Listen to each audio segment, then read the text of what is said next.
Let's turn now to Deuteronomy chapter 32. Moses is noted mostly as the lawgiver,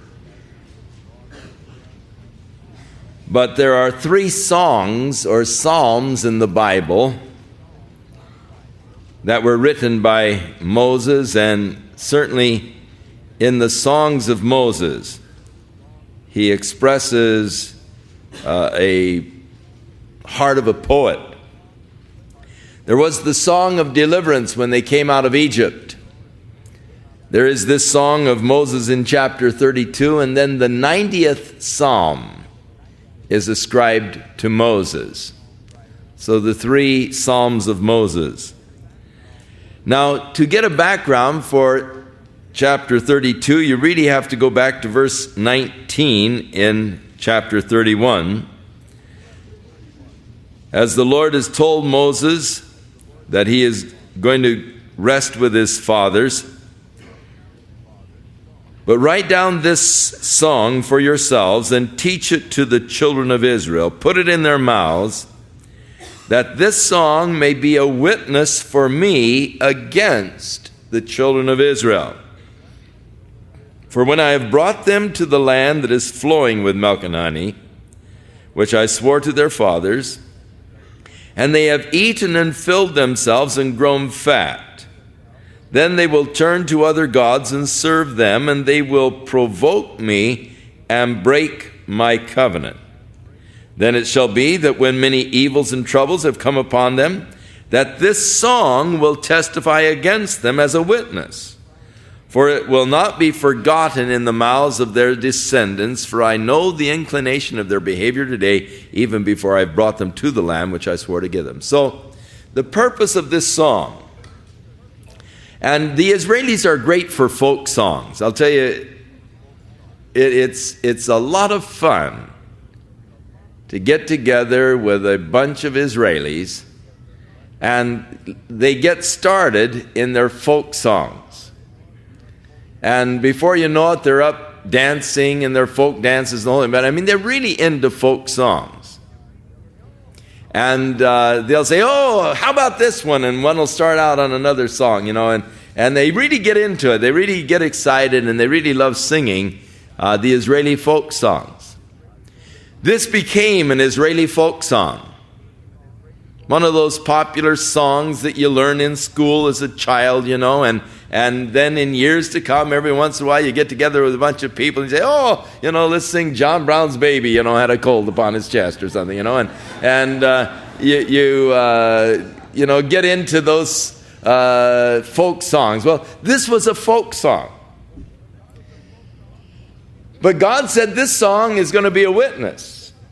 In days to come, when they've turned away from me, and they begin to reap the bitter fruit of having forsaken God, and they get together and they say, oh, let's sing, that song, and they start to sing it, the words of the song are going to strike home, and they're going to realize this is the reason we have this calamity. This is the reason why our enemies oppress us. And this song was to be a witness for God against the people. And really it was a witness to them that their problems have stemmed from the fact that they have forsaken God. So we need that introduction to get into the Song of Moses. So verse 30 of chapter 31, then Moses spoke in the hearing of all the congregation of Israel the words of this song until they were ended. The song begins, the first 3 verses, where Moses is calling the people and the whole universe, in a sense, to hearken to this song. Give ear, O heavens, and I will speak. Hear, O earth, the words of my mouth. Let my teaching drop as the rain, my speech distill as the dew. as raindrops on the tender herb, and as showers on the grass.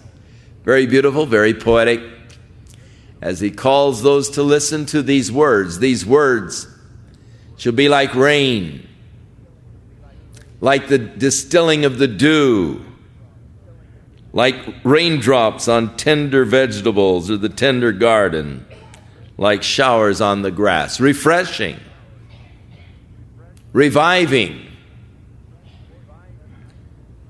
For he said, I proclaim the name of Yahweh. Now again, Yahweh is the name of God. As far as we can know pronunciations, that is as close as man. Some say Jehovah, but more generally the scholars conclude that Yahweh is the name. God is not his name. We so often use God as a name, but God is not his name.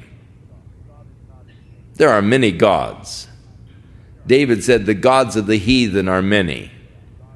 They make them out of wood or stone. They're the work of man's hands. They put ears on them. A lot of gods. It's important for you to define your God. There are people today who still serve the God of pleasure. Those that serve the God of mammon, power, money. Those that serve the God Baal. Moses is going to sing about the name of Yahweh. Ascribe greatness to our God. Yahweh is our God. For he is the rock, and his work is perfect. Now, the rock is often used about 4 times here in the Song of Moses as a symbol for God, and it is used often in the Psalms as a symbol for God. Because in the rock there is strength. In the Proverbs it says, there are 4 things on the earth that are small, but they are exceedingly wise. The ant, small little creature, but it's so wise because it lays up its food in the summer. It knows that in winter it can't get out. It can't swim those puddles. And so it lays up its food in the summer. It knows that winter is coming. Somehow in that little ant brain, there's an awareness that, I've got to work now while I can, while it's summertime, before the rains come. And thus it stores up its food. And of course, if you've studied ant colonies and their methods of storing food, it's just fascinating. You ought to get an ant colony sometime and just watch the thing. It's really fascinating to see them,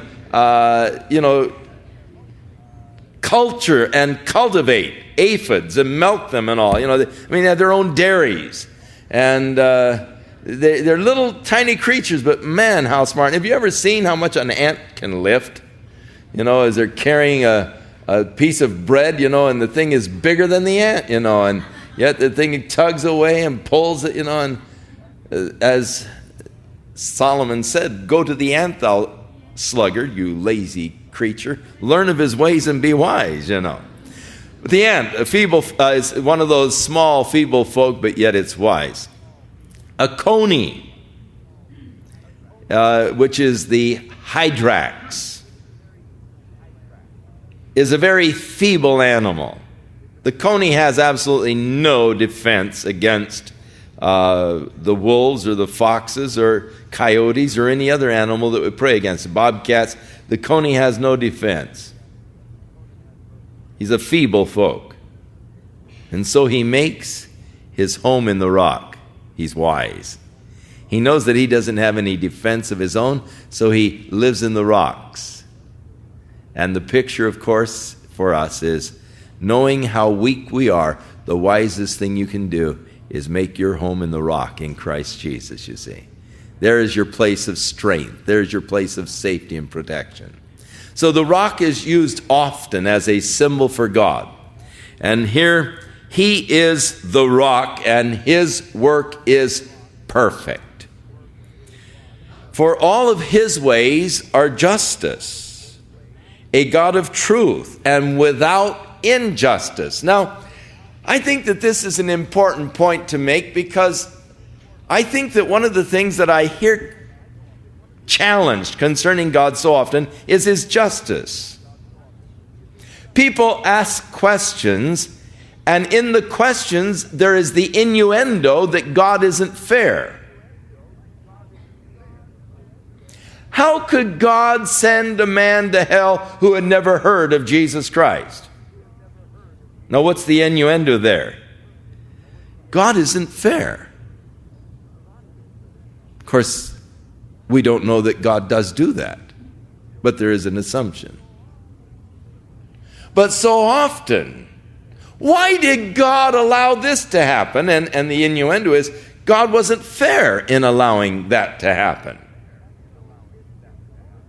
And so it is important for us to know that God is just. In him there is no injustice at all. The judgments of God are true and righteous altogether. There are a lot of things that I don't know concerning the future and concerning God and concerning the disposition of certain cases. When people stand before God, how will God judge this? I don't know how he will judge it, except I know that he'll judge it righteously. Whatever God does will be fair. And as I'm standing there and hearing God give the sentence, I'll say, right on. Man, that's fair, isn't it? How just. I'm not worried at all about somebody getting a bum rap before God. No one will be able to walk away from the throne of God and say, man, I got a bad rap. That was bum rap. That wasn't fair. No, God will be absolutely fair in his judgment. It is interesting, to me at least, in the book of Revelation, as God's judgments are being poured out, and in the midst of the heaviest portion of the judgments, there are voices that come from under the throne of God saying, true and righteous are thy judgments, O Lord. I mean, the witness of the faithfulness and the truthfulness and the righteousness of God's judgments.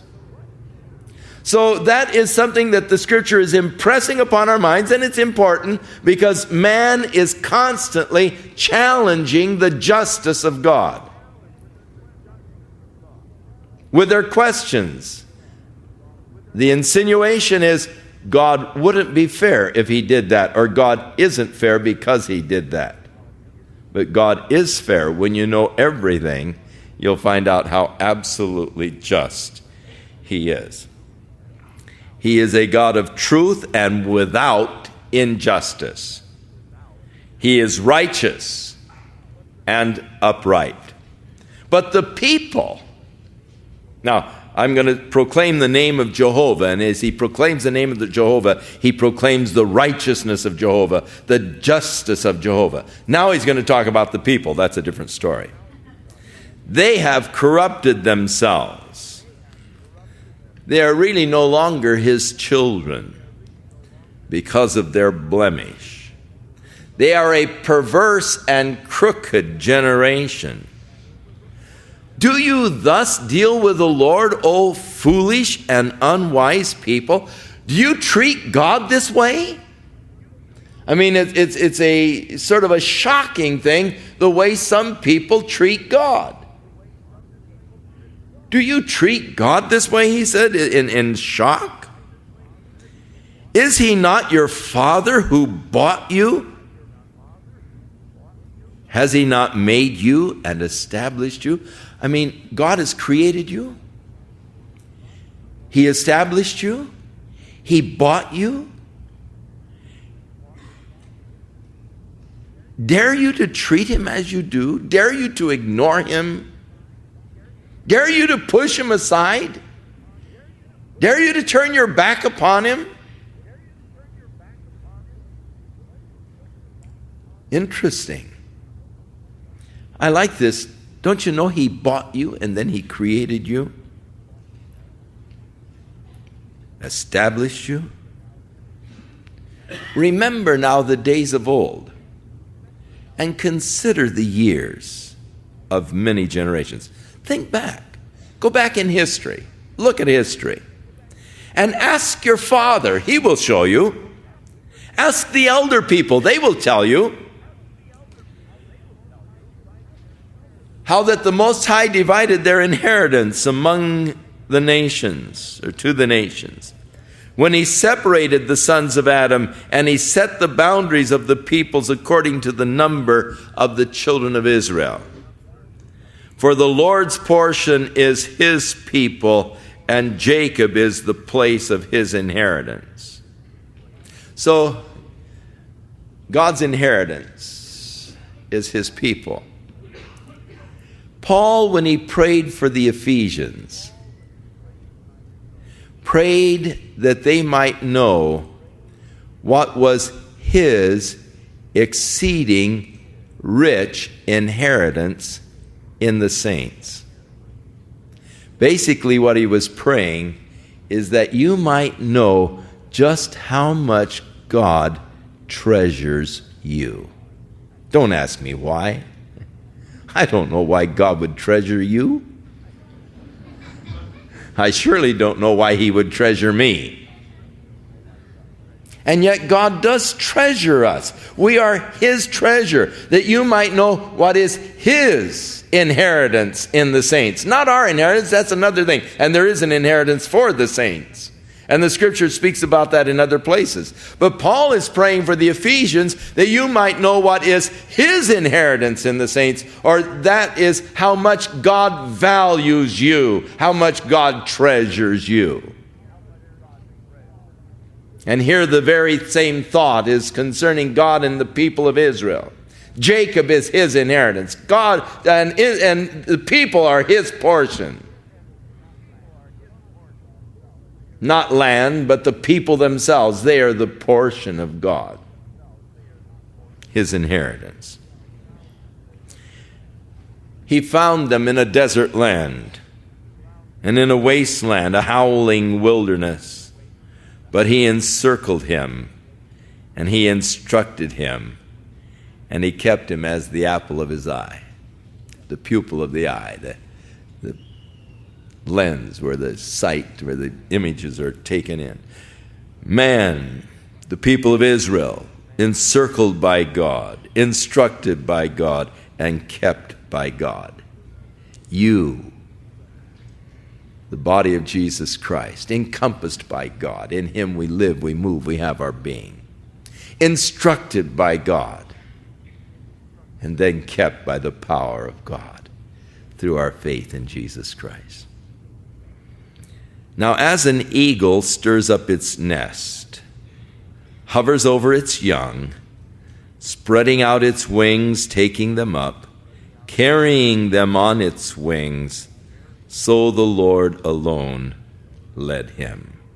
And there was no foreign God with him. So here we have a beautiful picture. The eagle builds its nest usually high up on the cliffs, so it is safe. No one can get to it. And there the little eaglets are hatched in very precarious surroundings.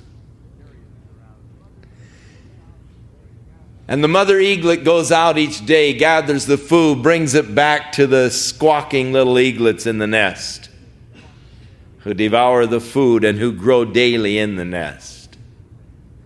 But one day those little eaglets, as they begin to develop feathers, they need to learn how to fly. And so the mother eaglet will begin to flap over the nest. Take the little eaglet and kick it out of the nest. And that little eaglet will screech. And it will instinctively flap its wings, but it'll somersault and tumble, flapping its wings, screeching, and heading towards the rocks below. And that mother eagle will then dive on down and just unfold her wings and catch that little eaglet on the wings and fly back up and deposit it in the nest. And give it a little time to recuperate and catch its breath, then it'll kick it out of the nest again. And the whole process, the screeching, the tumbling, the somersaulting, and then the swooping down, the picking up and taking up. But before long, as it's flapping, it begins to make some progress, And it's not tumbling, it's not somersaulting now, it's developing, it's becoming strong. And soon that little eaglet is able to fly away from the nest. Oh, how we hate when the nest is disturbed. Lord, I'm in a pleasant rut.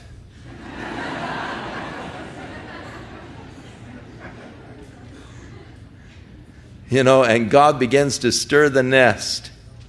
And we find ourselves somersaulting and screaming and crying out, God doesn't love me. Why would he kick me out of that secure place, He intends to destroy me. Look what's happening. The rocks are coming up fast. And just about the time I think I've had it, I'm dashed.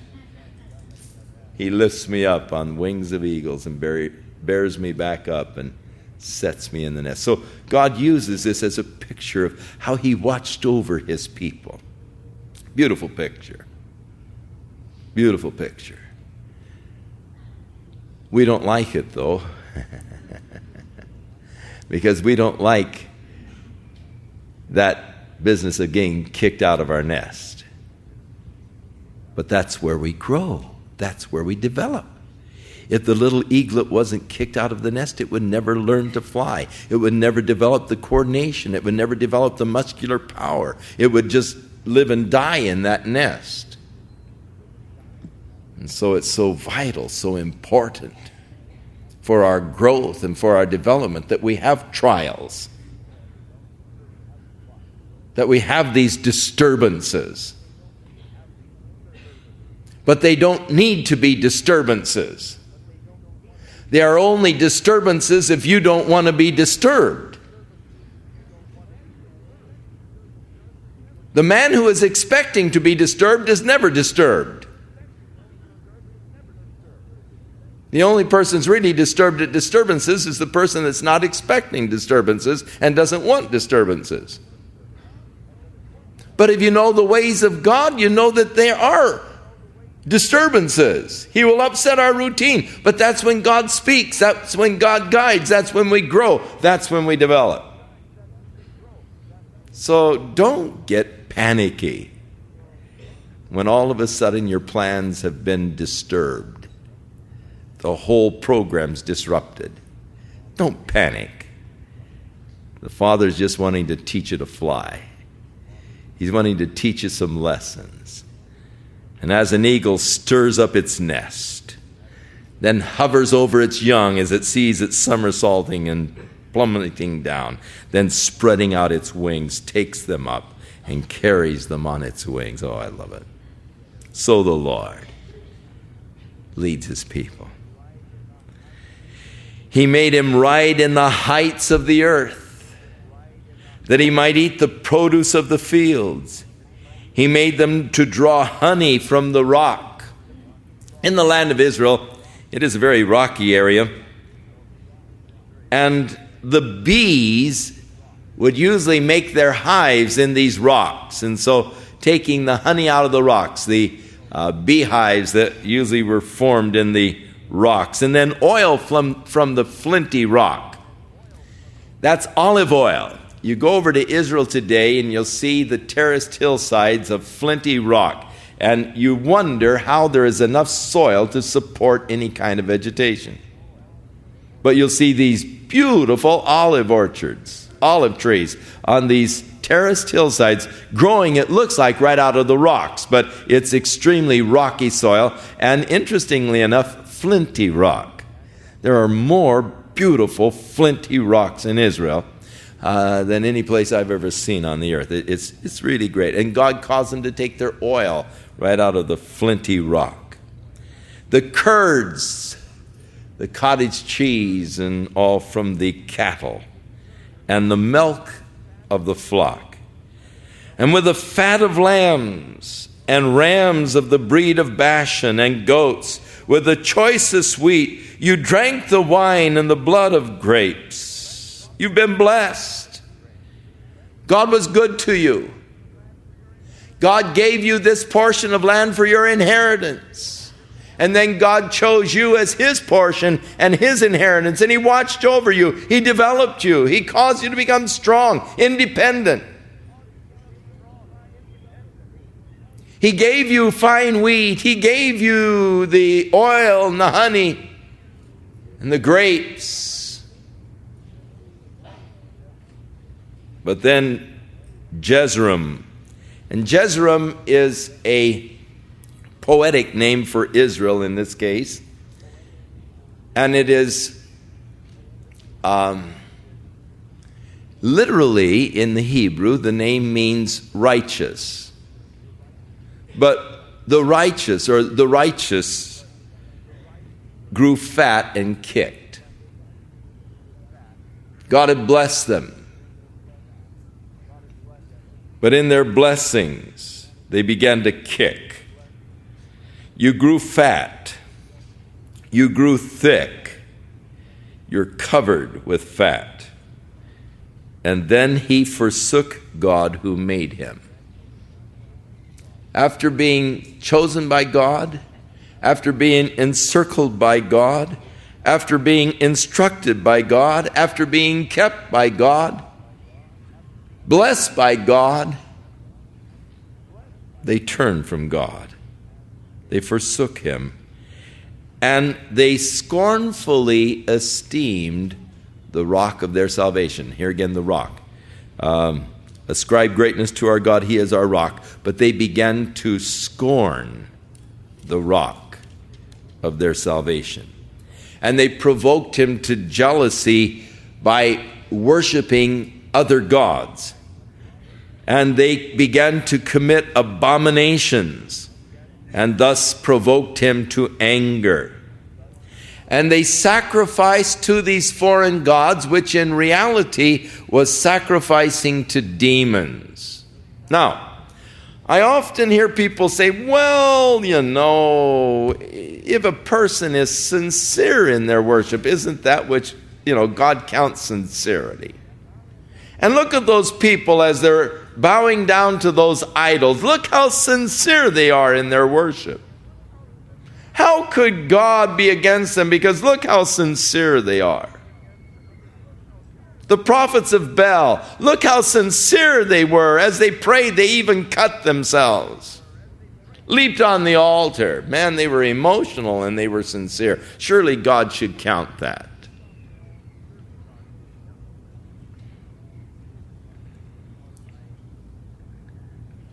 What if I went down and robbed a bank and got caught? And I used as my defense before the judge my sincerity. Judge, I was sincere when I was robbing that bank. I was the most sincere bank robber that ever came along. And surely you ought to forgive me because I was so sincere. It doesn't cut it, does it? Doing the wrong thing, if you're sincerely doing it, doesn't cut it. They were worshiping these false gods, and in reality, they were sacrificing to demons. They were into demon worship. And Paul the Apostle in the New Testament said that they that sacrifice to idols are sacrificing to demons. Now, it is totally inconsistent to say, well, that person is so sincere in worshiping those demons. Surely God ought to accept him, He's sincere worshiping those demons. No, it won't work. God has commanded that we worship him and him only. They began to worship gods that they didn't even know, foreign gods, to new gods and new arrivals that your fathers did not fear, and yet you reverence them. Your fathers didn't reverence them, and yet you're reverencing them. And of the rock who begot you, you are not mindful. Tragic. The very God who created them, who begot them unto himself, they weren't mindful of him, worshiping these other gods. You've forgotten the God who fathered you. Oh, how sad and how tragic when people turn away from the living God to other gods which are not really gods. At the time of Jeremiah, God, through Jeremiah, cried out against the people. Israel has created two evils. They have forsaken me, the fountain of living waters, and they have hewn out for themselves cisterns, but they're broken cisterns. They can't hold any water. Now, in that complaint against the people, there are two things here that should be noted. First of all, every man is drinking from some source. You're either drinking from a stream, from a running water source, or you're drinking from a cistern. Now, cisterns were necessary in that land because they don't have enough rain. And so they have their rainy season. They would dig these huge caves in that limestone over there. Huge caves. I've seen some of them almost as large as this building, cut out of the rock. And then they would divert the flow of the runoff rain into these cisterns, fill them up. And then during the summer season, they would draw water out of the cisterns. Now you know what happens to water after it sits a while. You get those little wiggle tails in the water. That means at least the water is okay. If you're out in the desert and you find you're thirsty and you're about, to go, you need water, you come to some water and there are no wiggle tails in it, then you better be careful. If there's wiggle tails in it, just, strain the water through your shirt and drink it. Because you know that it's not poisonous. It can support life. And that's, you'd have to start straining the water after a while. You get rid of the wiggle tail, but it's palatable. It's potable water. You can drink it. It surely isn't preferable to a stream of clear, cool water, but it'll keep you. But Israel forsook the fountain of living water, God. But they have to worship something. You can't just be without anything. So what does man do? He begins to create his own systems, his own philosophies, his own gods. And he begins to drink from the polluted waters. But the cisterns, he said, really can't hold water. And as you look at these false religious systems, the one thing you have to say about them, well, they just can't hold water.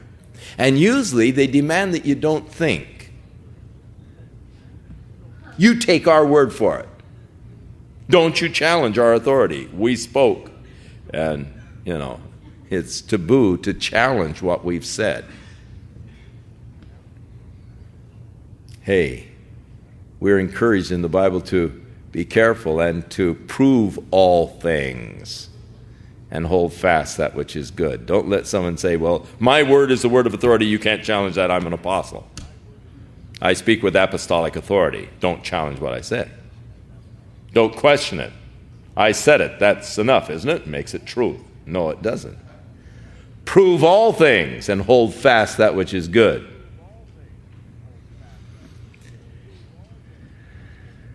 Now, when the Lord saw it, they had turned away from him. They were worshiping these other gods. When the Lord saw it, he spurned them. The prophet came to Asa the king when he came back from victory, and he said, the Lord is with you while you will be with him, and if you seek him, he will be found of you. But if you forsake him, he will forsake you. That is a perennial truth. God is with you as long as you'll be with him. If you seek God, you'll find him. But if you forsake God, God will forsake you. And when the Lord saw it, they had forsaken God, he spurned or forsook them, because of the provocation of his sons and his daughters. And he said, I will hide my face from them. Now this is the song they're learning. It's going to be a folk song. And later on, they're going to be having all kinds of miseries and troubles because they've turned from the Lord. And they're going to be singing this song, and suddenly the light's going to turn on and say, wow, look at that. We've been singing it all the time, but I wasn't thinking of the words. No wonder God has hid his face from us. I will see what their end will be, for they are a perverse generation, children in whom is no faith. For they have provoked me to jealousy by their worship, which are not really gods. They have moved me to anger by their foolish idols. But I will provoke them to jealousy by those who are not a nation. I will move them to anger by a foolish nation. Now, Paul quotes this in the New Testament as the reference to God pouring out his grace and mercy and salvation to the Gentiles. And the work of God in our lives through Jesus Christ is to provoke them to jealousy. They provoke God to jealousy, and they're worshiping other gods, so God is going to choose other people to provoke them to jealousy. And Paul, interestingly enough, speaks of, provoking them to jealousy because of what God is doing for us, the blessings of God upon our lives as we walk with the Lord and all. And God is seeking to provoke them to jealousy that they will turn back to God. But they're going to go through this period, forsaken of God. For a fire is kindled in my anger and shall burn to the lowest hell. It will consume the earth with her increase and set on fire the foundations of the mountains. I will heap disasters upon them. I will spend my arrows on them. In other words, God will begin to shoot his arrows at them. They shall be wasted with hunger, devoured by pestilence and bitter destruction. I will send against them the teeth of beasts, with the poison of serpents of the dust. The sword shall destroy outside, and there will be terror within, for the young man and the virgin and the nursing child, and with the man of gray hairs. I would have said, I will dash them in pieces. I will make the memory of them to cease from among men, had I not feared the wrath of the enemy, lest their adversaries should misunderstand, lest they should say, our hand is high. I would really turn them over completely, except their adversaries would think that they had done it, and that it isn't my judgment. So God used, as he said to Habakkuk, the Babylonian Empire as his instrument of judgment. Now, this is the thing people don't understand. That there are nations and there are people who are deserving the judgment of God, and God oftentimes uses other nations as his instruments of judgment. Amalek needed to be judged. God wanted Israel to be his instrument of judgment, and thus he ordered them to go in and utterly exterminate the Amalekites. Why? Because you are God's tool of judgment. They have sinned against the Lord. Their practices are abominable. They've gone as far as God can tolerate. It's time to wipe them out. Go in and utterly destroy them. You're God's instrument and tool of judgment. Later on, God used other nations as his tools of judgment against Israel, but he would have let them wipe them out completely, but God said then those nations would think that it was their power. So rather than recognizing that I'm the one that's done this, I'm the one who has brought the judgment on them. It's not this other nation that is strong. It's my judgment that I'm bringing against them for their folly and for their forsaking me. For they are a nation that is void of counsel. Now is there any understanding in them? Oh, that they were wise. And here's God now lamenting.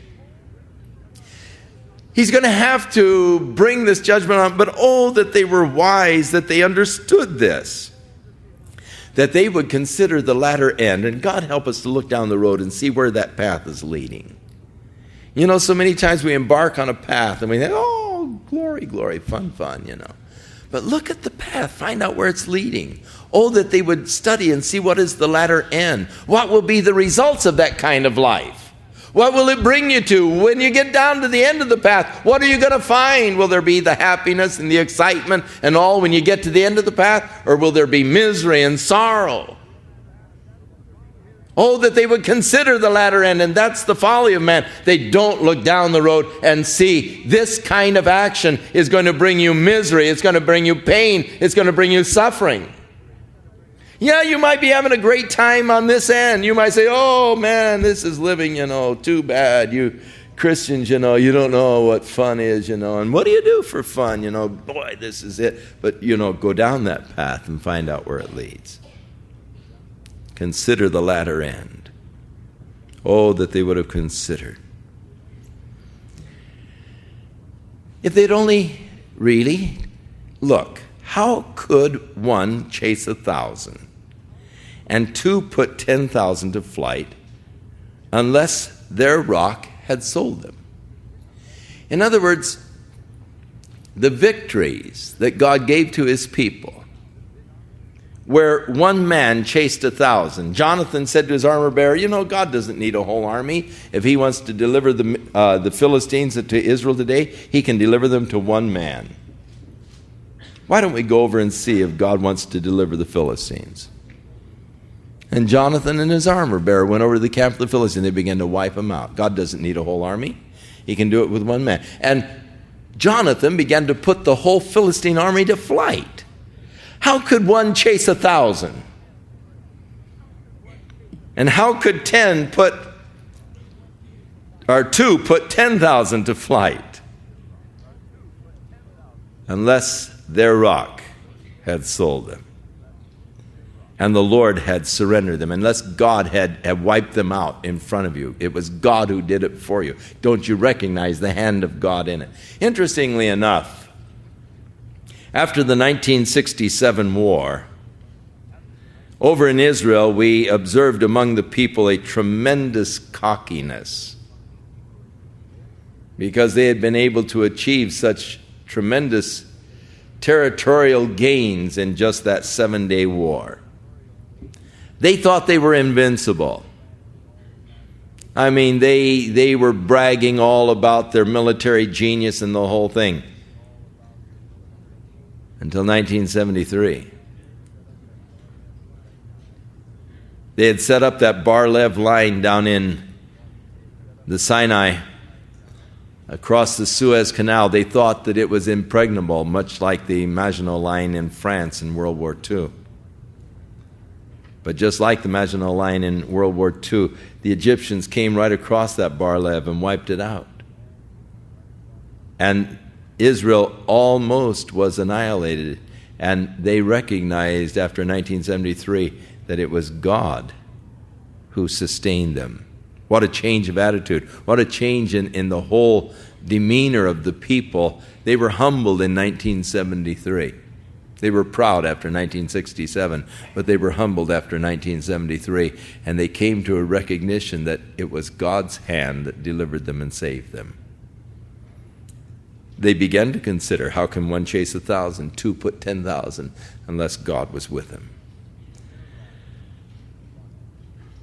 For their rock, that is the rock of the heathen, they're not like our rock. Even our enemies themselves being judges, for their vine is the vine of Sodom, the fields of Gomorrah. Their grapes are grapes of gall, their clusters are bitter, their wine is the poison of serpents, and the cruel venom of cobras. Is this not laid up in store with me, sealed up among my treasures? Vengeance is mine, I will recompense. Their foot shall slip in due time, for the day of their calamity is at hand, and the things that come hasten upon them. Vengeance is mine, I will repay. That's quoted in Hebrews, where it says, let us take the more earnest heed to the things which we have heard, lest at any time we should let them slip. For if the word spoken by angels was steadfast, and every transgression received a just recompense of reward, how shall we escape if we neglect so great a salvation? For we know him who hath declared, vengeance is mine, I will repay. The vengeance of God against the unrighteous. This particular scripture was the text of Jonathan Edwards when he preached that powerful sermon, Sinners in the Hands of an Angry God. Probably one of the most powerful sermons ever preached. If you haven't read it, you should get a copy and read it. Sinners in the Hands of an Angry God. Jonathan Edwards was nearsighted. He had written the sermon out. He read it. Just reading the sermon, just, looking real close. And as he was reading the sermon, the conviction of the Holy Spirit was so powerful, people began to crawl down the aisles, crying out to God for mercy. Tremendously moving. Sinners in the hands, and this is his text. Their foot shall slip in due time. You think you're getting by with it? He said, sinners are walking an icy plank over the pit of hell, flames licking up around them, and their foot shall slip in due time. God is under no obligation to keep you alive. He went on. It was powerful. The things that come hasten upon them. For the Lord will judge his people and have compassion on his servants. When he sees that their power is gone and there is no one remaining, bond or free, he will say, where are their gods, the rock in which they sought refuge? Who ate the fat of their sacrifices and drank the wine and the drink offering. Let them rise and help you and be your refuge. Where are the gods that you've been serving? The people will cry in their calamity, oh God, help us. And this did happen as we move along in their history. At the time of Jeremiah, when they were beginning to be defeated by the Babylonians, they began to cry upon the Lord. And God said, cry upon the gods you've been serving. Don't cry unto me, you've forsaken me. Let those gods deliver you if they can. And hear the very prophecy of that event as Moses talks about, they're calling upon God, but God turning his back on them and saying, look, you've been serving the other gods, let them help you now. You may say, well, I have a great philosophy to live by, but that isn't, to me, the vital question. Is it a good philosophy to die by? You better get one that you can live by and that you can die by too. Because death is something that's going to take place with each one of us one day. And then when you go to call upon God, which God will you be calling upon? You better be calling upon one that can save you, one that can help you. And there is only one that can save, and that is the true and the living God. So God speaks of the day of their calamity, when God is judging. And they are told to call on the gods in whom you sought refuge, the gods that drank your wine of your drink offerings. Let them rise up and be your refuge. Now see that even I am he, and there is no God besides me. I kill and I make alive. I wound and I heal. Nor is there any who can deliver from my hand. For I lift up my hand to heaven, and I say, as I live forever, if I whet my glittering sword, and my hand takes hold on judgment, I will render vengeance to my enemies and repay those who hate me. Heavy duty, as God now swears himself. God takes an oath, and he says, I declare unto you, I'm going to take vengeance on my enemies, and I'm going to repay those that hate me. I noticed in the paper today that they have started in Orange County a Fundamentalist Anonymous Club. people who say they have been suffering mentally from fundamental doctrines, people who take the Bible literally, and they have all kinds of emotional problems because they were taught to take the Bible literally, and they have all of this horrible fear of God, and so they get together to alleviate one another's fear.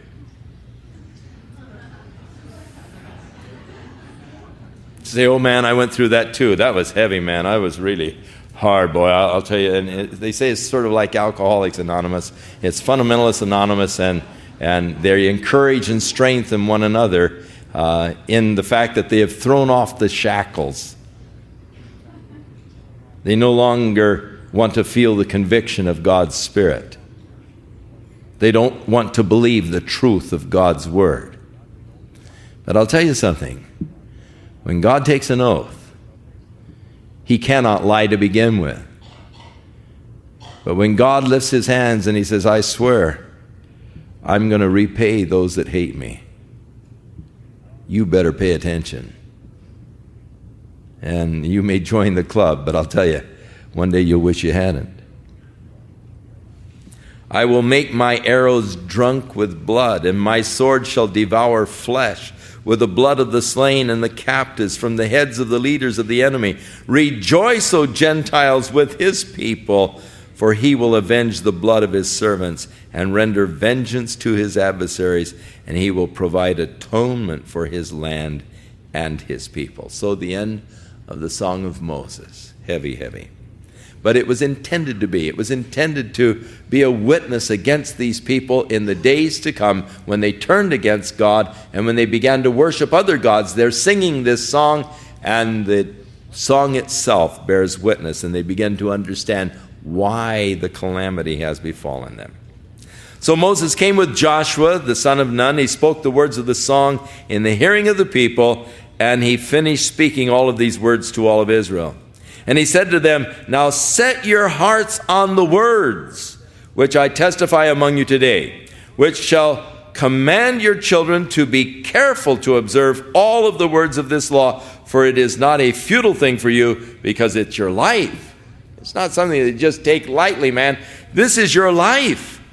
And by this word you will prolong your days in the land which you cross over Jordan to possess. So pay attention to it. It's life, man. It's life and death. Then the Lord spoke to Moses that very same day, saying, go up to this mountain of the Abiram, Mount Nebo, which is in the land of Moab, across from Jericho. Now, Mount Nebo is in the range of Pisgah, and it is the highest mountain in the range of Pisgah. It's about 8 miles east of the Jordan River, where the Jordan River comes into the Dead Sea. On a clear day from Mount Nebo, you can see Mount Hermon at the northern end of the land of Israel. You can see the mountains of Samaria. You can see down towards, on a clear day, you can see the whole spectrum of the land. And Moses is told, now go up to Mount Nebo, in the land of Moab, across from Jericho. View the land of Canaan, which I give to the children of Israel as a possession, and die on the mountain which you climb, and be gathered to your people, just as Aaron your brother died on Mount Hor and was gathered to the people. Because, and again, over, that experience down in the wilderness when he struck the rock the second time, when God told him to speak to the rock, because of his failure to represent God, because of his burst of temper and anger against the people, misrepresenting God, because you trespassed against me among the children of Israel at the waters of Meribah Kadesh in the wilderness of Zin, because you did not hallow me in the midst of the children of Israel. Yet you shall see the land before you, though you shall not go there, into the land which I am giving to the children of Israel. Of course, Moses snuck in later and was with Elijah on the Mount of Transfiguration talking to Jesus. And so he made it in, but he wasn't to lead the children of Israel in.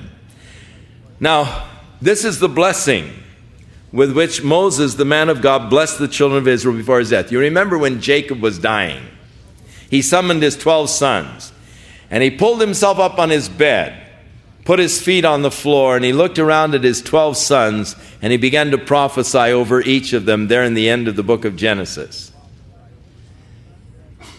And having prophesied over each of the sons, he got back into bed, covered his feet, and died. This was his final thing. This is Moses' final word.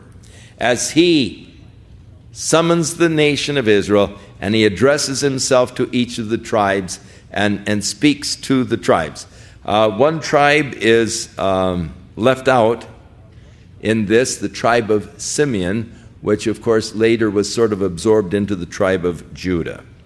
So this is the blessing which Moses, the man of God, blessed the children of Israel before his death. He said, "The Lord came from Sinai and dawned on them from Seir. He shone forth from Mount Paran, and he came with 10,000s of the saints." Here they come.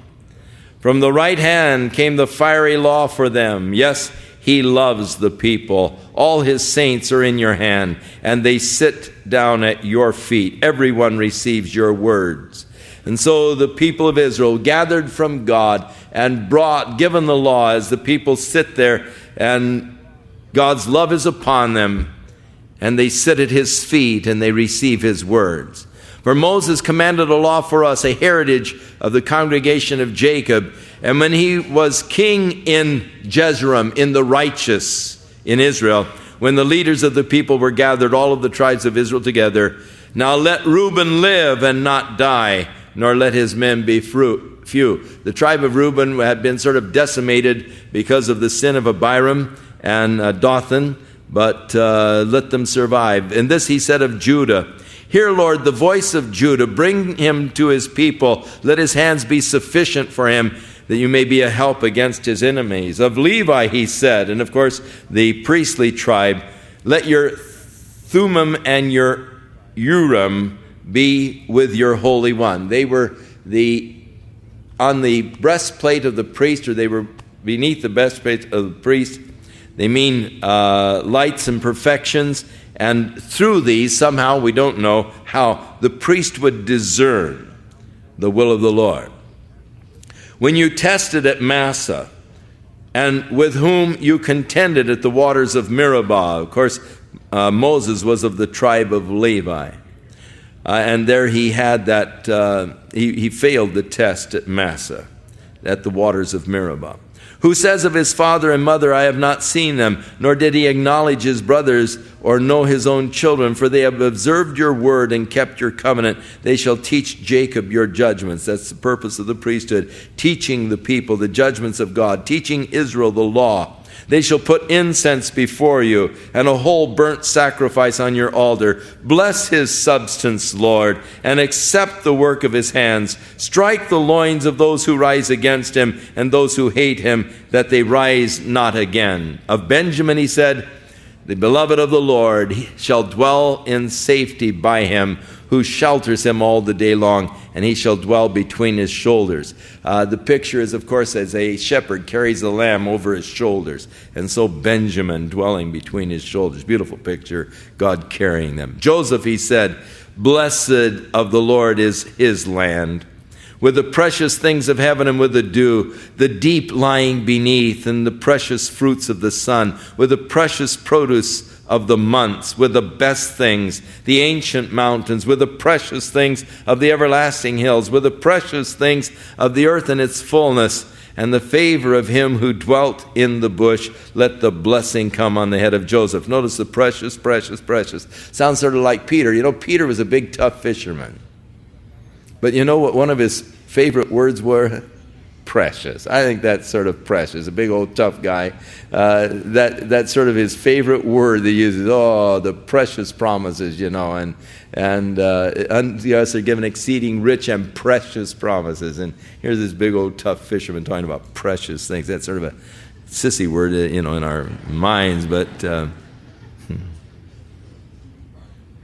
"Let the blessing come on the head of Joseph, the crown of the head of him who was separate from his brothers. His glory is like the firstborn bull, and his horns are like the horns of the wild ox. Together with them he shall push the peoples to the end of the earth. They are the tens They are the 10,000s of Ephraim, and they are the thousands of Manasseh. So the two sons of Joseph, after which the tribes came. Of Zebulun he said, Rejoice, Zebulun, in your going out, and Issachar in your tents. And they shall call the peoples to the mountain, and they shall offer sacrifices of righteousness. They shall partake of the abundance of the seas and of the treasures hidden in the sand. Now there are those who have interpreted this as being the treasures in the sand. They figure that there must be oil in the area of the tribe of Zebulun. And so they have drilled to try to find oil there, and there isn't. And so it must mean something else. Those who thought that were wrong.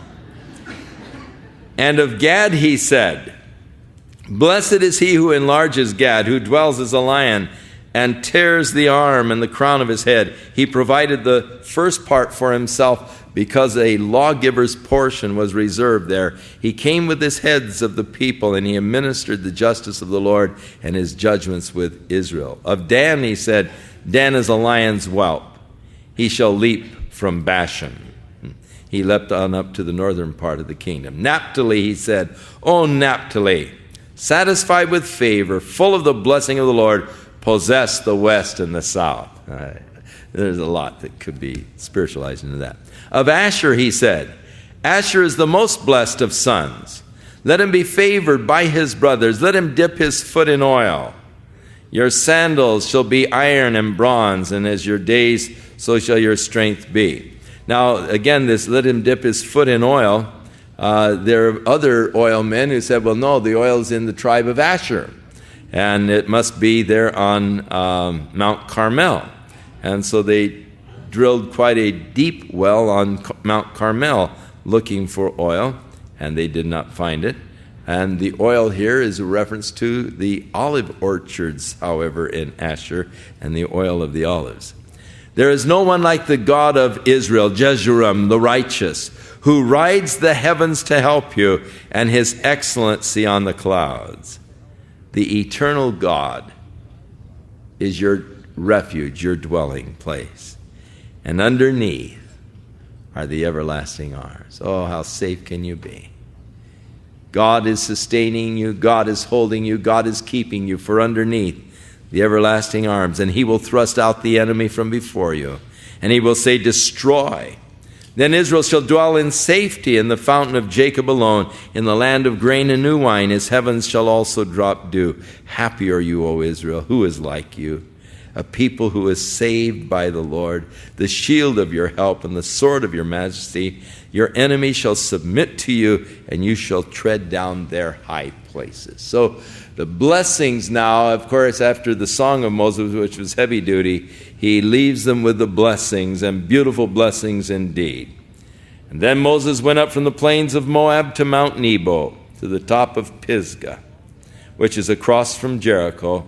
The Lord showed him all of the land of Gilead as far as Dan, all of Naphtali, the land of Ephraim, Manasseh, and all the land of Judah as far as the western sea, clearing over to the Mediterranean. In the south, the plain of the valley of Jericho, the city of palm trees, as far as Zoar. And then the Lord said to him, This is the land which I swore to give to Abraham, Isaac, and Jacob, saying, I will give it to your descendants. I have caused you to see it with your eyes, but you shall not cross over there. What? Sort of a sad thing. Here's Moses, his life ambition now being withheld, but God lets him see it. That's the land, Moses, where I promised Abraham. That's over there in the area of Bethel is where Abraham stood and looked over it, and I promised to give it to him. That's the land. You can see it, but you can't go in. So Moses, the servant of the Lord, died there in the land of Moab according to the word of the Lord. And he, that is God, buried him in a valley in the land of Moab, opposite Beth Peor. And no one knows where his grave is to this day. Now, interestingly enough, in Jude, we are told that Michael, the archangel, and Satan had a fight over the body of Moses. There was a dispute over Moses' body. And when Michael and Satan were disputing over the body of Moses, Michael did not bring against Satan a railing accusation. He didn't say, "You dirty devil."